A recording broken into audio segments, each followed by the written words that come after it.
And welcome back to Survivor 42 in 42. Just finished Survivor Panama. I am officially about 4 hours behind now. So the goal is to start Cook Islands almost immediately and finish up around 2 p.m. tomorrow so I can be back on schedule. We're joined by a friend of the channel, Jacob. Jacob, thoughts on Panama the first time you saw it, and have they changed with your most recent rewatch? Thank you, Coach Joe, for introducing me. I was at first indifferent to Panama. I was actually initially supposed to be on the next episode of Cook Islands, but then I hopped on since somebody, I don't know if they dropped but nonetheless, I was at first indifferent to Panama. I didn't remember a lot of the pre-jury boots. I mainly was there for the CASAYA 6, as they have been heralded as probably the most entertaining, most dynamic tribe of all time. I still hold with that sentiment after my rewatch. But looking back on it, I look on this season more fondly. I thought Exile Island was plaguing the season just because, Redemption Island, your Edge of Extinctions have tarnished my perceptions of their seasons. I don't look at South Pacific or EOE as positively in retrospect. And I thought that Exile Island was going to affect that because most islands probably don't. But I did remember me being relatively positive on Token Team, so I gave it a shot, and I was moderately impressed. I wasn't as bored as I thought it was going to be. I did. Yeah, and I think the big difference between Exile Island and Redemption Island or Edge of Extinction is the fact that those people aren't being voted out. They're still missing days within the game, but it's not because they've been voted out. They've just been removed, and it's up to them to work their way back into it. And I think it's not the best season that has Exile Island. I think we're going to get to that one next week. But I do think that it's a great jumping off point for what Exile Island actually is. We're technically introduced to it in Palau, but that's not, it's not what Exile Island actually is and becomes. I think this is the first season where it becomes a part of the game dynamic. And we get that all the way until Gabon, I'm pretty sure. So I think this is the second best Exile Island season. I think the cast, including the CASAYA 6, are one of the best newbie casts that we're ever going to get. I think we get 4 returners from this season. Yeah, we have. We have 4. Yeah, you have the top 4. Yeah. Is it the top? Yeah, I guess it is the top 4. We have 4 returners from the season. Probably should have been 5 with Shane, but we didn't get that.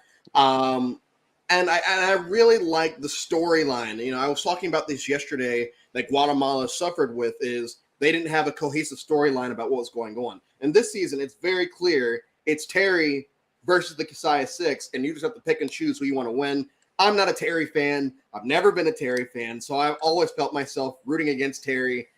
Jacob, were you agreeing or disagreeing before? Oh, no, I'm agreeing. Okay. I'm sharing the sentiment. I was going to say we can go right into the Terry thing then. But so what were, some of the characters, and I know that these are all going to be obvious, but some of the characters that you really enjoyed in the season, how do you think they were portrayed, and what really stuck out to you about them? I think that, beyond the CASAYA 6, because we're going to jump right into talking about the dynamicism, I guess that's the word, the dynamics of the CASAYA 6. But even beyond that, I really did like a lot of the pre-jurors as well. I was really concerned primarily that the Exile Island was going to take up too much time of the actual game and we wouldn't get a good gist or a good grip of what's going on within the game. But I felt like it was well-defined enough. Forgot how much, how badly I felt about Tina being the first. I completely forgot about all the story. Did enjoy Melinda, did like Misty, and I don't know why, but I've held on to Dan Barry as one of my personal favorite pre-jurors. I don't know why I remember him so fondly, but I mean clearly watching the season back. I'm a fan of the Lamina tribe just in general, especially the men. But I'll get to that. Keep on going. No problem. I think Dan was the only exception to that because I didn't like that majority for Men's Alliance either, but I did like Dan. I just remember he was kind of forced to be voted off because I kind of had no choice at that point, for physical strength reasons. But I did remember thinking Dan was just a wholesome old man. I dig him, but I forgot how much I loved Shane. I remember he was a spectacle, but I did. Originally, my name was gonna be the Brick Confiscator because apparently he found a brick of Yeah, a particular substance the that weird he thought innuendo was is that was a whole other reward challenge that they didn't air on the show. They got the brick to enhance their challenge performing capabilities. I forgot about all that, and it's a shame that. Well, I mean, Russell's something else as well, but he was going to be on HVV had it not been for Russell doing Russell things, his yeah. shenanigans, on Samoa. And that would have been super fun seeing him and Danielle on the same tribe again. But which again, I changed it to the president of the planet because our actions, our perceptions can't be based off our intentions. Coach Drew, we otherwise we'd be the presidents of the planet. I'll say this: the first time I watched this season, I was not a fan of Shane at all. I didn't get him. I mean, it's similar to now how I still don't get Coach, and I don't understand his fans either. But every time I rewatch this season, I do find Shane to be an appealing character. Once you get past all of his mess, I do find myself not rooting for him, but like rooting for him to be someone that I root against. As compared to Terry, where I'm just like, I don't like this person. Yeah. And once again, I want to get to him in a second. But Shane, I really enjoyed Shane. Bruce was a fun little side character along with Courtney. Danielle, I feel like got a lot of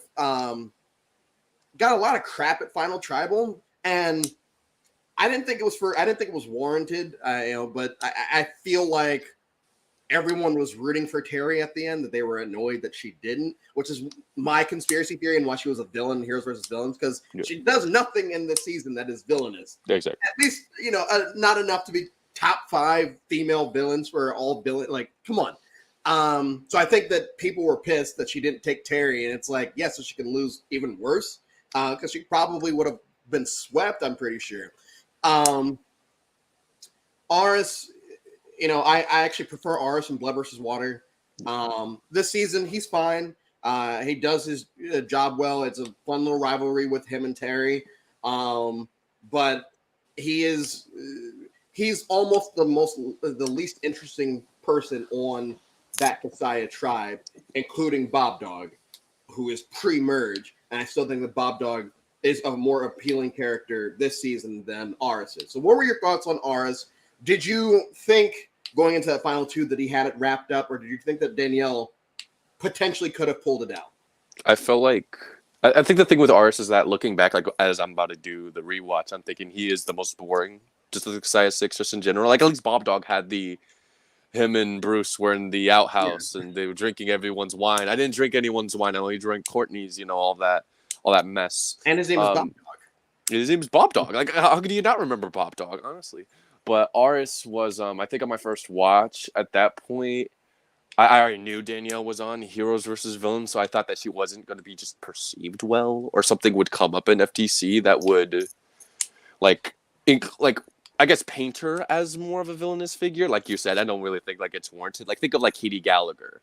You know, like she was berated, and so much so that she doesn't even remember most of that FTC because whatever Greg said to her then, like, it shut her down. It just drained all of the enthusiasm out of her just with that one speech. And I just remember Kobe's a little bit more, but nonetheless. But I think with Aris, I think what really stuck with me, like the only interesting moment was when he owned Terry. I think it was that Final 4.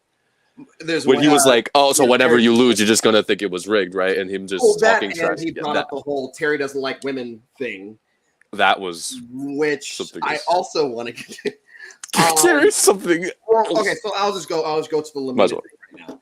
Yeah. I didn't like the Lamina men. I thought that Terry was very holier than thou for most of it. I thought he was sitting, him saying that he wants to get rid of basically every female, Sally being the last one, because she's weaker than the 4. When throughout the merge, the 3 episodes that she was there, it was basically her, Terry, Aris, and like Austin that were coming first, second, third, and the challenges. Like Sally almost beat Terry for an immunity, I think twice at the merge. So it was just confusing to me how Terry's going to sit there and say that Sally's the weakest person on the tribe. If he had just said, hey, these 4 guys have an alliance, and that's why we wanted Sally gone. Okay, fine, whatever. The fact that he took it a step further and said she's the weakest, when it's very clear that she's not, always rubbed me the wrong way. It rubbed me the wrong way this time as well. So when Aris, every time I see that scene where Aris says, women and blah, blah, blah, Terry, it's like, yeah, probably. I don't see Terry voting for a single woman at Final Tribal, no matter what. And that might be, I might be talking out of my ass, but I don't see him voting for CIRIE at the end. I don't see him voting for Courtney. Yeah. He doesn't vote for Danielle, but he was never going to vote for Danielle. He probably wouldn't vote for Sally either if we were going to go that far back. Yeah. So I understand that Terry is one of these players that people hold in high regard because he's a challenge beast and all that, but not a Terry guy. Yeah, neither was I. I remember seeing him more fondly as that heroic figure, that guy who won all these challenges, like this beast. His back is up against the wall. It's not like Mike when he was in power, when he won immunity, he still tried to actively participate in the game. He did lose control, but he still, played the idol, tried to convince whatever. That's how I regarded him, at least at first, like in hindsight. And I guess to make a comparison, I remember having some complaints with Rick being a sore loser, being a little bit on the bitter side, minus like the hints of misogyny in there. Like, think of Rick when Rick Devens. Oh, okay. Because as I remember, they won a bunch of challenges. Their back is up against the wall. The second they're not immune or they don't have an idol or whatever, they're going to go home. But it's presumed, and I guess it was accurate, at least on this season as well, that they were going to win if they made it to the end against almost anybody in the end game. For me, I think that with Terry, I think a lot of people still have that perception of him as a hero because of Cambodia. Because Cambodia, he wasn't as shown on the show. He wasn't edited in a negative way. He's mellowed out, I think, over the years, and he gets removed from the game for very unfortunate circumstances, which prayers out to him as well. And his son, I hope that everything is going well health-wise with him. But I never saw myself rooting for Terry. I'm just like, I don't know. I was way more invested in the CASAYA 6 than I was ever invested in Terry. Even when I did like him, I was like, Yeah, and they're like, I prefer Terry in Cambodia because he's there and then he's not, and you feel bad, and it's all good. He can go away. And this season, and this is back when the Super Idol was a thing. So everyone always had that looming on them of, okay, well, if Terry does lose, he still has this thing that he can play after the votes are read. And Cook Islands is the last time that the idol is that until Cagayan. Overall, I love the introduction of Exile Island. I love the introduction of the idol as an actual game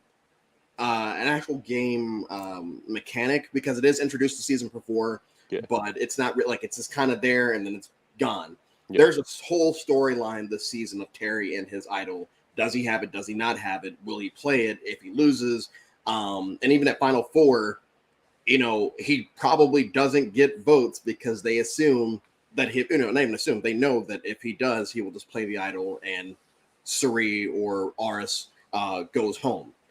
So I do feel like this is a great jumping off point to this next section of Survivor that we're getting into. We're going right into Cook Islands, which, I'm looking forward to, because Cook Islands is one of these seasons that I haven't rewatched much. But CIRIE just won. Yeah. All right. Yeah, sorry. That's all good. The finale's in the background now. Yeah, finale's in the background. I'm really looking forward to Cook Islands. I'm interested to see how this whole I-24 thing comes this time. Shane is dressed like a Slytherin villain from Harry Potter. But overall, I'm going to give Panama a solid 4 out of 5. I think that it's better than the last couple of seasons that I've watched. But I know that there are some bangers coming soon. Specific, in my opinion, specifically China. I I'm pretty on the fence, leaning towards positive for both Cook Islands and Fiji, but China and Micronesia and Tocantins are all in the distance. Gabon is there too, for some reason. So I'm really looking forward to that. The next time we have Jacob will be Millennials versus Gen X, I believe. Millennials versus Gen X, which is about 3 weeks away. Wow. Yeah, which is about 3 weeks away. But no, Panama was a fun rewatch. I love the characters for the most part. I love the gameplay. I love the. This is one of the first times we get touchy subjects. Where touchy subjects is actually. Yeah. Courtney's like, oh, they're just gonna vote for Courtney for everything. Yeah, and it was Courtney. It was the answer to everything. This is one of those first times where you really see the dynamics going on strategy wise. It's not just the social aspect. You actually see people strategizing and figuring out what to do next. Not the first time, but one of the first times. Yeah. But Jacob, thank you so much for short notice of coming on this one. We will see you in Millennials vs. Gen X in 3 weeks, and we'll see everyone else after Cook Islands, which I'm starting right now. See you soon. No problem. Take it